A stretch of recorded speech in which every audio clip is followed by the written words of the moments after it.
भाई ये वाला प्रोसेस अब शुरू हो गया है, तुम्हें दिख रहा होगा। मुझे नीडलिंग हो रही है, बहुत हल्का सा दर्द होता है, वो चींटी काटती है ना। So hey guys, good morning, welcome back to my new vlog. आज मैं बालकनी से शुरुआत नहीं कर रहा हूँ क्योंकि बाहर बहुत ठंड है और मेरा मन भी नहीं कर रहा है जाने का। तो भाई आज की अपडेट तुम्हें मैं बताऊंगा आज कहाँ जाना है। आज भाई जाना है बालों के ट्रीटमेंट में। हाँ भाई, पिछले ब्लॉग में मैं नहीं गया था, इसमें जा रहा हूँ क्योंकि आज उनका अपॉइंटमेंट मिल गया डॉक्टर का, तो आज ही जा रहे हैं। तो तुम्हें दिखाऊंगा भाई क्या प्रोसेस होता है, पूरा दिखाऊंगा, तुम टेंशन मत रहो, बने रहना बस मेरे साथ। तो ये देख लो क्या है, अर्बन क्लैप पापा ने मंगवाया है बाथरूम साफ करने के लिए, और इनका गेटअप आज ये वाला है, देख लो तुम। अभी 5 दिन यही चलेगा, ठीक है। तो अब चलते, थोड़ा नाश्ता वास्ता कर लेता है। नाश्ते में दिखाता हूँ तुम्हें क्या बना है, एकदम अलग चीज। ये देखो,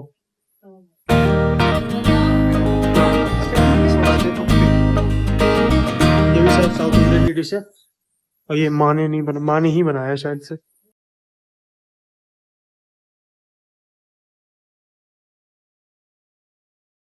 हाँ तो भाई मैंने सोचा कि तुम्हें थोड़ा सा ना बता दूं कि मैं कराने क्या जा रहा हूँ हेयर ट्रीटमेंट में। भाई उस ट्रीटमेंट का नाम होता है पीआरपी। पीआरपी का मुझे फुल फॉर्म नहीं पता, वो तुम खुद सर्च कर लेना गूगल पे, मुझे सच में नहीं मालूम है जो प्रोसेस होता है, क्या उसमें प्रोसेस होता है और ये किस तरीके से काम करता है। तो तुम्हें इंटरनेट पे मिल जाएगा, पर मैं तुम्हें एक्चुअल प्रोसेस दिखाऊंगा जाके जब मैं डॉक्टर के यहाँ बैठा हूँ, अपनी वीडियो बनाऊंगा, तब तुम्हें क्लैरिटी मिल जाएगी कि एक्चुअली होता क्या है। और पर ये अभी चलो ठीक है, होता होता ठीक है, एक साइड रखो, क्यों चाहिए ये बताता हूँ। भाई मैं रहता हूँ भाई बैंगलोर में, और बैंगलोर छोड़ो, जहाँ जहाँ जो जो सी सिटीज है जहाँ पे हार्ड वाटर है, जिसमें सॉल्ट कंटेंट बहुत ज्यादा है, उससे क्या होता है, अगर तुम रोज हेड वॉश करते हो अपना, तो तुम्हारे बाल जो है वो झड़ना शुरू कर देते हैं। और जो तुम पानी पीते हो उन सब से भी बहुत ज्यादा इफेक्ट पड़ता है, तो तुम्हारे बाल में झड़ना शुरू कर देते हैं, तुम्हारी जो हेयर लाइन है वो रिसीड होने लगती है पीछे की तरफ। अब जैसे तुम ये देखो, यहाँ पे अभी तुम्हें पता नहीं चला होगा मेरे बाल बड़े हुए हैं, ये देखो, ये देख रहे हो, ये एरिया, यहाँ पे मेरे बाल जो है ना पीछे पीछे हुए हैं। तो इसी अभी, और जबकि देखो रीजन क्या है कि जब ये हेयर ट्रीटमेंट तुम्हारा पॉसिबल तभी है जब तुम्हारे यहाँ पे जो है रूट्स बची हो, अगर अंदर से रूट्स बची हो, ऊपर के बाल लगाए हुए हैं तो दिक्कत नहीं है, पर अंदर रूट्स होनी बहुत जरूरी है। तो पीआरपी और जो तुम्हारा मिनॉक्सिडिल ये सब तुम लगाते हो ना, ये अगर तुम्हारी रूट्स बची हुई है तो तुम्हारे बाल आ जाएंगे, वरना अगर रूट्स ही गायब हो गई हैं तो फिर लास्ट ऑप्शन भाई हेयर ट्रांसप्लांट का ही बचता है, ठीक है। तो इसलिए मैं सोचा कि तुम्हें बता दूं। तो भाई वक्त रहते ना तुम भी करा लो, तुम्हें शादी के टाइम हो जाओगे तुम गंज, तो दिक्कत हो जाएगी, ठीक है। और मेरे भी कई कुछ दोस्त हैं जिनके बाल नहीं है, मतलब अभी इसी एज में, थोड़ा 23-24 की उम्र में ही आधे लोगों के बाल जा चुके हैं। 5 hours later. भाई खून निकालने के पहले हमको पानी दिया जा रहा है ताकि खून अच्छे से निकले। अभी तो अभी मेरे यहाँ पे नस भी नहीं मिलेगी क्योंकि खून ही नहीं निकलता है, रुक जाता है बीच बीच में। तो मैं पूरा प्रोसेस दिखाता हूँ कैसे होता है। और यहीं पे लेट के हेयर ट्रांसप्लांट होता है। हेयर ट्रांसप्लांट तो नहीं कराना ना उनको, ऐसी नौबत बूढ़े लोगों की आती है जनरली। बूढ़े लोगों की नहीं, किसी की भी आ सकती है और किसी भी एज में आ सकती है। गंजापन किसी भी एज में हो सकता है। नहीं ऐसा कुछ नहीं है, ऐसा ही है। भाई अभी ना मेरे यहाँ से खून निकालेंगे, फिर उसको एक उसमें बढ़ेंगे टेस्ट ट्यूब में, फिर उसको सेंट्रीफ्यूगेशन मशीन में डालते हैं, वो घूमता है, पता नहीं कुछ बताते हैं कि शायद प्लाज्मा फॉर्म में कन्वर्ट हो जाता है। फिर उसको नीडल में लेते हैं और फिर उस नीडल को ऐसे सर में चुपाते हैं, और वो उस स्प्रे मार के, बेहोशी वाला, मतलब मैं बेहोश नहीं होऊंगा, खोपड़ी सुन हो जाएगी थोड़ी देर के लिए, और फिर अलग से नीडलिंग होती है, बहुत अच्छा करते हैं। तुम लोग सब यहीं पे आना कराना, जो भी किसको कराना है। दिखाऊं क्या तुम्हें, ये देखो यहाँ पे आना है सबको, इस जगह पे। वाओ। और पेट पे यहाँ पे पेमेंट भी कर देना तुम, फ्री का कोई काम नहीं होता है। तुम्हें कोई पता होगा डॉक्टर कौन है, डॉक्टर हमारे भाई ये है। ये करो कितनी हाईली क्वालिफाइड सिस्टम है यहाँ पे, दिक्कत की बात नहीं, कोई टेंशन की बात नहीं। ये देखो भाई सिस्टम आ चुका है, सुई लगने जा रही है। इंजेक्शन। अरे वो ऑडियंस थोड़ी सी समझ ना पाए ना, इसलिए मैंने ऑडियंस। बस अब पहली बार में खून आ जाए, बहुत बड़ी कृपा होगी। मैंने कहा था सूप पियो, जूस पियो, तो पिज्जा खाना। पिज्जा तो कल बहुत दिन बाद खाया हुआ ना। ये हमने खाया नहीं, एक ही स्लाइस खाई थी। क्रिश नहीं खाया। अब शांत रहो।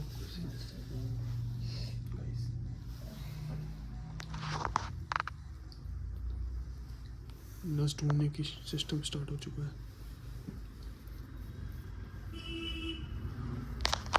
अरे आपको पता है क्या हुआ था, मैंने ब्लड डोनेट करने गया था मैं ऑफिस में ही, उन्होंने मेरी वो निडल लगाई, ब्लड निकल रहा था, बीच में रुक गया। फिर उन्होंने निडल हटाई, फिर दूसरी जगह घुसेड़ दी। अब सोचो वो 18 गेज नीडल होता, बहुत मोटा नीडल होता, हाँ वो निडल मोटा था। इससे भी 1.5 गुना मोटा होता। हाँ तो तुम्हारा ब्लड और फिर वो सॉरी सॉरी कर रही है, अरे सॉरी मैंने आपके 2 छेद कर दिए। अरे और वो सब वो होते हैं ना,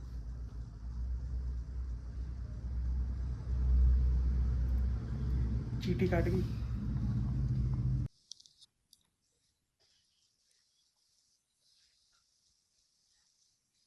One eternity later. ये देखो कितना स्लो स्लो निकल रहा है, पर ये अच्छी बात है कि निकल रहा है, वरना अभी दूसरी जगह सुई लग जाती है हमारे। ये स्टेप 2, अब इसमें ट्रांसफर करेंगे, फिर इसको घुमाया जाएगा मशीन के अंदर। आखिरकार कामयाब हुआ, खून निकल गया, तो थोड़ा कम ही निकला है। थोड़ा सा हाँ, दौड़ना शुरू दौड़ना करो, दौड़ने से खून तेज निकलता है।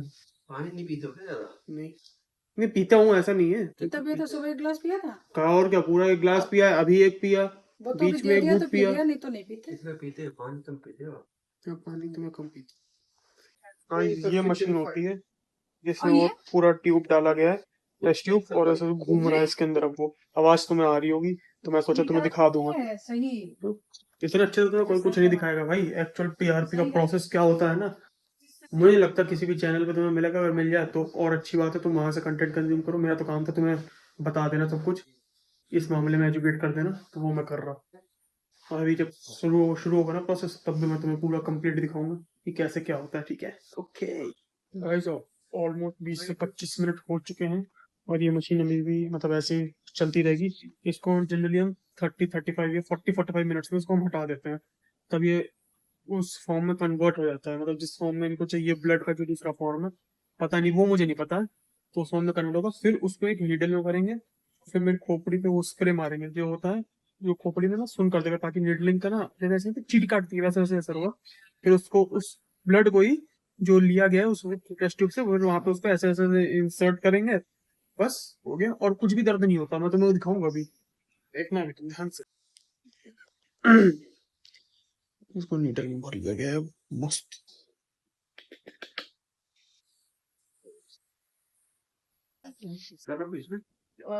गाइस सुन करने वाला स्प्रे डाला जाएगा खोपड़ी पे, जिससे दर्द ना हो मेरे। बढ़िया। दे दो, मैं बना रही नहीं नहीं कोई जरूरत नहीं, हम बनाने का। हाँ हाँ, ये देखो, इससे ना बिल्कुल भी दर्द नहीं होगा। अच्छे से लगा दीजिए, ठंडा ठंडा लग रहा है।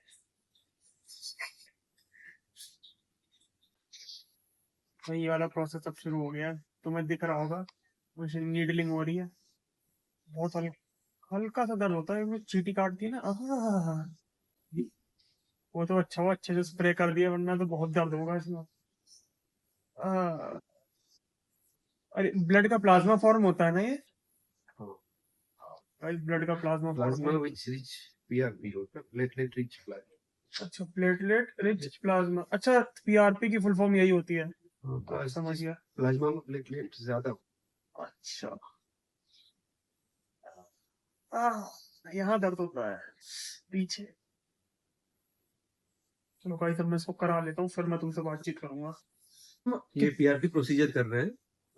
ये मेनली जो ट्यूब है हमारा जीएफसी ट्यूब्स होता है, मैं तुम ग्रोथ कैमरा फैक्टर लेके दिखाऊं। कॉन्सेंट्रेट ट्यूब्स होता है, जिसका नॉर्मल पीआरपी से 10 टाइम्स ज्यादा इफेक्टिविटी है। नॉर्मल पीआरपी ट्यूब्स, इस प्रोसीजर, टोटल प्रोसीजर को पीआरपी बोलते हैं, चाहे ट्यूब कोई भी हो। If we are using the GFC tube, no, that's the meaning of growth factor concentrate. The effectivity and viability of this tube का काफी ज्यादा होता है। मेनली हम इसको इंटरवल पे करते हैं, 21 से 30 डेज के गैप पे करते हैं। जैसे आज किया 21 से 30 डेज के बीच का करते हैं उसको। इसमें इसका इफेक्टिविटी नॉर्मल पीआरपी ट्यूब से काफी ज्यादा होता है जीएफसी का, और पेन भी बहुत कम होता है, इससे कोई साइड इफेक्ट नहीं है। और अगर बाल झड़ रहे हो मतलब, तो उसके आजकल जो लिए चीज इसका मेन पर्पज सबसे पहला है पीआरपी का, कि आपका बाल को गिरने से रोकेगा। दूसरा है कि आप इसके रूट को मजबूत करेगा, बाल के विड्थ जो आपका मोटा करेगा, विड्थ मोटा करेगा, थोड़ा सा घने कर देगा। घने करेगा। बाल को लंबा भी करेगा, इस प्रीमेच्योर ग्रेइंग होता है तो उसको भी ये कम करेगा। कंट्रोल करेगा। हाँ, अगर आपके यहाँ पे रूट होगा अंडर में तो ये आपको ग्रो भी कर देगा, लेकिन उसके लिए ग्रो कराने के लिए रूट होना कम से कम रूट होना जरूरी है। ये एक ब्लाइंड ट्रीटमेंट है, तो ऐसा नहीं कि इसको ऐसा कोई गारंटी होती ना, मेडिकल साइंस में किसी गारंटी नहीं होती, हर एक पेशेंट टू पेशेंट वेरी करता है रिजल्ट। और इफेक्टिव है, काफी ज्यादा लोग काफी कराते हैं और इफेक्टिव भी काफी है। साथ सिर्फ यही काम नहीं करता, इसके साथ आपको एक टेबलेट भी खाना पड़ेगा, बायोटिन का टेबलेट भी खाना होता है। साथ ही पानी पीना बहुत मैंडेटरी होता है, 3 to 4 लीटर आपको जरूरी होता है। अगर आपने वाटर कंज्यूम नहीं करते हैं तो पीआरपी भी इफेक्टिव उतना नहीं होगा। और उसकी कितनी कितनी सेटिंग लेनी पड़ती है? 6 से 8 बार लगाते हैं, अदरवाइज ये तो मेंटेनेंस ट्रीटमेंट है, आप हाँ। लगाते रहो अपना, महीने महीने पे लगाते रहो, हाँ। 1 मंथ पे लगाते रहो। तुमने कितने बार कराए, तुम्हें कैसा हमें तो लगा? हमें तो बहुत बढ़िया लगा, मेरे तो बाल आ गए गाइस सारे। तुम भी जरूर कराओ, यहीं पे आगे कराना जरूरी है ये। इनका आ गया बाल, देखो काफी आगे से काफी बहुत कम हो रहा था इसका, हाँ हेयर लाइन आगे से पीछे काफी हो आ रही थी। काफी आ गया इनका। हाँ बहुत बहुत हालांकि सही एज पे भी हो। डिपेंड करता है कि हाँ। कोई कभी कम एज होता है तो ज्यादा इफेक्टिव होता है, ज्यादा एज में लेकिन अगर टाइमली थोड़ा आदमी कम होता अवेयर है, हो लेकिन जाए फैमिली तो करते ज्यादा हैं काम तो करेगा सबसे ना। बेहतर होता है। गाइस जब मैं करा बहुत इफेक्टिव है, करा सकते हैं, यस जहाँ भी हो करा सकते yes yes. Guys finally PRP हो चुकी है। अभी तुम मेरे बाल देख लो कितनी ऊपर खावड़ से हो गए। अब तुम्हें मैं एक चीज और बता दूं भाई, इस ट्रीटमेंट के बाद क्या हमें कोई प्रिकॉशन लेना होता है या कुछ करना होता है ना? ऐसा कुछ भी नहीं है। वैसे आज जैसे जो नीडलिंग हुई है ना, उसमें हल्का हल्का ऐसे ब्लड सा निकलता है, तो तुम्हें पता नहीं चलेगा कि ब्लड निकल रहा है निकल रहा। फिर उसको ऐसे पूरा सेट कर देते हैं, दवाई ववाई लगा के नीडलिंग हो गई। अब तुम्हें कहीं से खून वून नहीं पता चलेगा। बट अब होगा क्या कि तुम्हें आज नहीं कल इसको शैम्पू करके सही कर लेना, क्योंकि दवाई ववाई लगी रहती है ना, तो खट से निकल जाएगा। और वैसे क्या कि बाल जैसे के जैसे ऐसे ही रहेंगे, बस सीधा धुल लो जाके, बस कल धुलूंगा। लेकिन तो भाई ये था पूरा कंप्लीट पीआरपी का पूरा सब। तो मैं तुम्हें डॉक्टर के मुंह से सब कुछ सुनवाया, ठीक है? अब तुम इस वीडियो को लाइक शेयर सब्सक्राइब सब करना दबा के, ओके? और फाइनली अब निकल लिए, गाड़ी चलाने जा रहे हैं मस्त बैठ के। ट्रीटमेंट सब हो गया है। अब तुमसे मैं सीधा घर पहुंच के बात करूंगा अगर कुछ हुआ तो, वरना ये ब्लॉग यहीं पे एंड होता है। Tata bye bye. और तुम भाई लाइक शेयर सब्सक्राइब जरूर से कर देना, ठीक है? बहुत जरूरी है। तुम प्यार बनाए रखो, तुम्हारे लिए ऐसी और वीडियोस मैं लाता रहूंगा, क्योंकि ये तो भाई मेरी डेली लाइफस्टाइल है। मैं तुम्हें सब दिखाऊंगा भाई, और मेजोरिटी चीजें मैं अपनी डेली लाइफस्टाइल में ही करता हूँ, ठीक है? तो भाई tata bye bye, like share subscribe जरूर कर देना।